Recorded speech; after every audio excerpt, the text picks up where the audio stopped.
Bom dia, eu sou William Freitas e hoje te deixo com uma frase dita por São Cipriano de Cartago. A misericórdia de Deus começa onde o homem pensa que já não há esperança. Segundo o livro dos Reis, capítulo 13, nos apresenta um cenário de declínio espiritual contínuo, mas também de insistente misericórdia divina. O povo permanece em caminhos errados. Porém, Deus não fecha os olhos ao sofrimento nem ignora o clamor sincero. Jeoacás reina sobre Israel e faz o que é mal aos olhos do Senhor, conforme o versículo 2. Ele segue nos pecados de Jeroboão, mantendo práticas que afastam o povo da verdade. A repetição do erro enfraquece a nação. O pecado tolerado se torna cultura.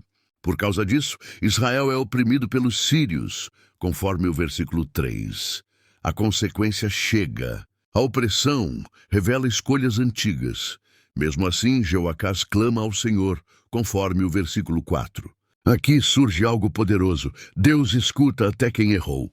O Senhor vê a aflição de Israel, conforme o versículo 4, e levanta um libertador, conforme o versículo 5.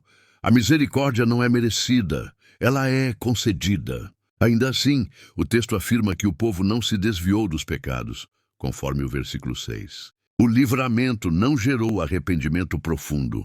A ajuda não produziu transformação completa. O exército de Israel fica reduzido a quase nada, conforme o versículo 7. A força externa reflete a fragilidade interna. Sem Deus, a estrutura se desfaz. O capítulo avança e apresenta Joás, filho de Jeoacás, conforme o versículo 9. A história parece se repetir, mas Deus ainda age. Eliseu adoece e está à beira da morte, conforme o versículo 14. O profeta permanece fiel até o fim. Mesmo fraco, ainda carrega a direção. Joás visita Eliseu e chora, conforme o versículo 14. A presença do profeta ainda inspira reverência. Há reconhecimento tardio. Eliseu orienta Joás a atirar flechas, conforme o versículo 17. As flechas representam vitória concedida por Deus, mas a intensidade depende da atitude do rei. Joás golpeia o chão apenas 3 vezes, conforme o versículo 18. Aqui está o ponto central. A falta de zelo limita o resultado. Eliseu se ira conforme o versículo 19, explicando que golpes a mais trariam vitória completa. Deus concede oportunidades, mas o empenho define o alcance. Eliseu morre, conforme o versículo 20. O tempo do profeta se encerra, mas o poder de Deus permanece. Mesmo após sua morte, um morto revive ao tocar nos ossos de Eliseu, conforme o versículo 21. A unção não estava no homem, estava no Deus que o enviou. O capítulo encerra, mostrando que o Senhor continua tendo misericórdia de Israel, conforme o versículo 23, por causa da aliança com Abraão, Isaque e Jacó. A fidelidade de Deus não depende da constância humana, mas deveria gerar resposta. Este capítulo fala profundamente sobre fé perseverante. Fala sobre responsabilidade, pois ajuda sem arrependimento gera estagnação.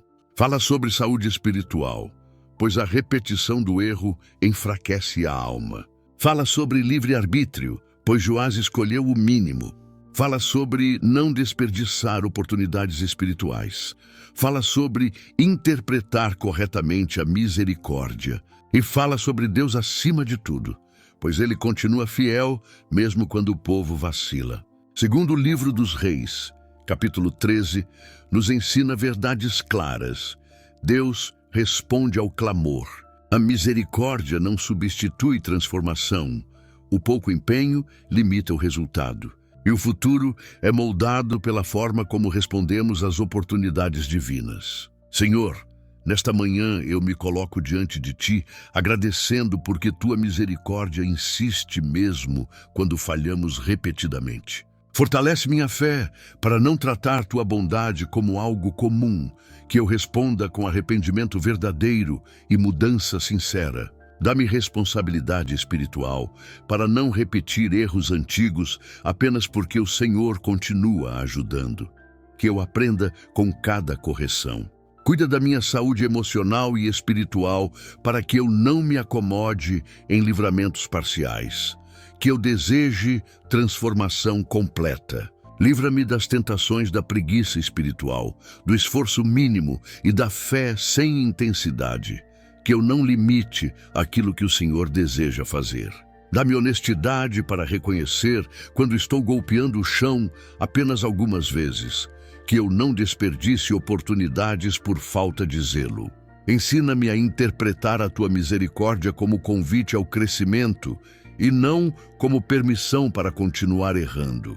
Guia meu livre-arbítrio, que eu escolha ir além do mínimo, que minhas decisões moldem um futuro de plenitude espiritual. Que eu coloque Deus acima de tudo, acima da acomodação, acima da repetição do erro, acima da fé superficial, acima do conformismo.